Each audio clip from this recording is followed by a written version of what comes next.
दिल्ली में होने वाले चुनाव अक्सर पूरे देश की नज़र में होते हैं, क्योंकि ये शहर केवल राष्ट्रीय राजधानी ही नहीं बल्कि भारतीय राजनीति का एक अहम केंद्र भी है। यहाँ की सड़कों से लेकर सरकारी दफ्तरों तक हर जगह चुनावी सरगर्मियां तेजी से फैलती हैं। जनता के मन में बार बार ये सवाल उठता है कि इस बार कौन सा दल सत्ता में आएगा, किसकी नीतियां ज्यादा कारगर साबित होंगी, और सबसे बढ़कर यह है कि वास्तविक विकास के लिए कौन सा नेतृत्व ईमानदारी से काम करेगा।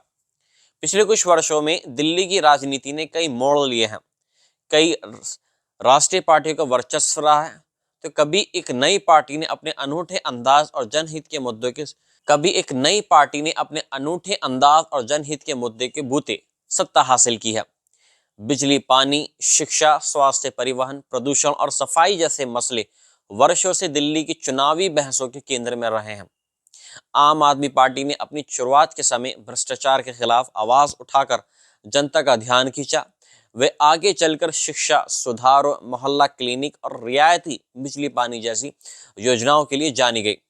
दूसरी ओर नगर निगम का एक बड़ा हिस्सा बीजेपी के हाथ में रहा है, जो कचरा प्रबंधन, सफाई व्यवस्था और रियल एस्टेट संबंधी मामलों में अहम भूमिका निभाती है। कांग्रेस अपने पुराने स्वर्णिम दौर की यादों को ताज़ा करते हुए फिर से उभरने की कोशिश में रहती है, लेकिन पिछले कुछ चुनावी नतीजे उसके लिए निराशाजनक रहे। इस बार भी कई ऐसे मुद्दे हैं जो मतदाताओं के लिए बहुत मायने रखते हैं। सबसे पहले बात करें शिक्षा की, तो दिल्ली में सरकारी स्कूलों के ढांचे में सुधार की तारीफें हुई हैं, पर अभी ये देखना होगा कि क्या वह सुधार सभी इलाकों में समान रूप से पहुंचा है या कुछ स्थानों तक ही सीमित रहा है। स्वास्थ्य सुविधाओं में मोहल्ला क्लिनिक की पहल को लोगों ने सराहा है, लेकिन उच्च स्तर की स्वास्थ्य सेवाओं और बड़े सरकारी अस्पतालों की चुनौतियां अभी भी बरकरार हैं। प्रदूषण को लेकर राजधानी अक्सर अंतर्राष्ट्रीय खबरों में आ जाती है। सर्दियों में पराली जलाने, गाड़ियों के धुएं और निर्माण कार्यों से उड़ते धूलकणों का मिला जुला असर इतना भयावह हो जाता है कि सांस लेना मुश्किल हो जाता है। ऐसे में सरकार, चाहे वह राज्य की हो या केंद्र की, दोनों की जिम्मेदारी बनती है कि वह मिलकर कोई स्थायी समाधान निकाले। बिजली और पानी का मुद्दा भी लंबे समय से चुनावों का रुझान तय करता आया है। आम आदमी पार्टी के सस्ते या मुफ्त पानी बिजली के मॉडल ने मतदाताओं का ध्यान खींचा है, लेकिन दूसरी पार्टियां इस मॉडल की आर्थिक व्यवहारिकता पर सवाल उठाती हैं। वे कहती हैं कि आमदनी कम होते ही सरकार के लिए दूसरी योजनाओं पर खर्च करना मुश्किल हो सकता है।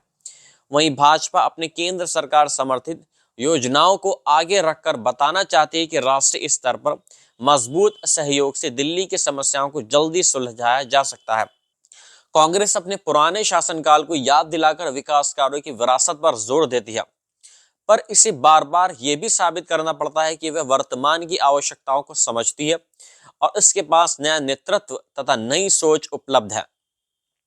चुनाव प्रचार के दौरान सभी दल सोशल मीडिया, जनसभाओं, मोहल्ला सभाओं, टीवी व डिजिटल प्रचार पर खासा ध्यान देते हैं। ये दौर महज वादों तक सीमित नहीं रह जाता। आरोप प्रत्यारोप, ट्रोलिंग और फेक न्यूज भी अपना असर दिखाती है। जनता को इस शोरगुल के बीच असली मुद्दे तलाशने पड़ते हैं। पानी की किल्लत, बिजली के बढ़ते घटते बिल, टूटी सड़कों की मरम्मत, मेट्रो का विस्तार और बसों की संख्या जैसे रोजमर्रा के विषय आम लोगों के जीवन को सीधे प्रभावित करते हैं। इसलिए यही बात सबसे ज्यादा मायने रखती है कि नेता उनके लिए किस तरह के ठोस समाधानों का वादा कर रहे हैं। प्रदूषण पर सरकारें कई बार ऑड इवन पटाखों की रोक-टोक और कूड़े के पहाड़ों के निपटारे की योजनाओं की बात करती हैं, पर नतीजे इतने धीमे हैं कि जनता के मन में सवाल उठता है कि क्या ये सब चुनावी समय तक सीमित बातें हैं या इनसे कहीं मायनों में सुधार आएगा। दिल्ली की एक जटिलता यह भी है कि ये पूर्ण राज्य नहीं है। पुलिस, जमीन और कई अहम मसलों पर अंतिम अधिकार होता है वो केंद्र के पास रहता है। ऐसे में यहाँ सरकार चलाने वाली पार्टी को कई बार केंद्र सरकार के साथ तालमेल बिठाना पड़ता है।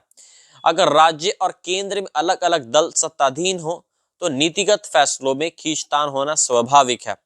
मतदाता भी इस परिस्थिति को समझता है और अक्सर ये सोचता है कि किस प्रकार का संतुलन बनाकर सरकार चलाई जा सकती है ताकि विकास के कामों में देरी ना हो। जब वोट डालने का दिन आता है तब अलग अलग पृष्ठभूमियों से आने वाले लोग अपने अपने अनुभवों के आधार पर फैसला करते हैं।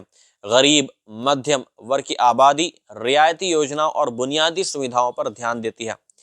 उच्च आय वर्ग प्रदूषण, कानून व्यवस्था और ट्रैफिक से जुड़ी समस्याओं को प्राथमिकता देता है। नौकरी पेशा युवाओं के लिए रोजगार के अवसर, स्टार्टअप, संस्कृति और डिजिटल सुविधाओं का विस्तार अहम होता है। वरिष्ठ नागरिक पेंशन और सुरक्षा से जुड़े मसलों की बात करते हैं। इस तरह दिल्ली का मतदाता कई परतों में बटा है, जिनकी पसंद नापसंद भी काफी अलग है। चुनाव के नतीजे क्या होंगे ये कह पाना आसान नहीं है, क्योंकि राजधानी का वोटर काफी सतर्क और जागरूक माना जाता है। कभी एक ही पार्टी को बहुमत देकर बड़ी जीत दिला देता है, तो कभी दूसरी पार्टी को क्षेत्रीय परिषदों में मजबूत उपस्थिति देकर संतुलित बना देता है। अगर किसी पार्टी को स्पष्ट बहुमत ना मिले तो गठबंधन की संभावना भी बन सकती है।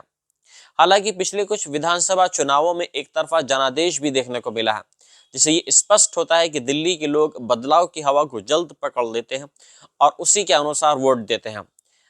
लास्ट में दिल्ली के चुनाव केवल स्थानीय प्रशासन का भविष्य ही तय नहीं करते, बल्कि देश की राजनीति के लिए भी दिशा दिखाते हैं। अगर कोई पार्टी यहाँ जबरदस्त जीत हासिल करती है तो उसे पूरे देश में प्रचार और संगठन बढ़ाने का मनोबल मिलता है। इसलिए सभी बड़े राष्ट्रीय नेता भी दिल्ली के चुनावों में रुचि दिखाते हैं और प्रचार के लिए मैदान में उतरते हैं। जनता के सामने भी ये सवाल बना रहता है कि सत्ता में आने के बाद उम्मीदवारों की जिम्मेदारी, जवाबदेही और कामकाज किस हद तक सच्चे सिद्ध होते हैं। चुनावों के बीच हवा में उछलने वाले बड़े बड़े वादे वास्तव में धरातल पर किस तरह उतरेंगे, ये तो समय ही बताएगा। फिलहाल पूरा ध्यान इस बात पर है कि मतदाताओं की प्राथमिकताएं कैसे आकार लेती हैं और राजनीतिक दल उनसे किस हद तक तालमेल बिठाकर एक स्पष्ट विजेता के रूप में उभरते हैं। यही दिलचस्पी दिल्ली के हर चुनाव को राष्ट्रव्यापी उत्सुकता का विषय बना देती है।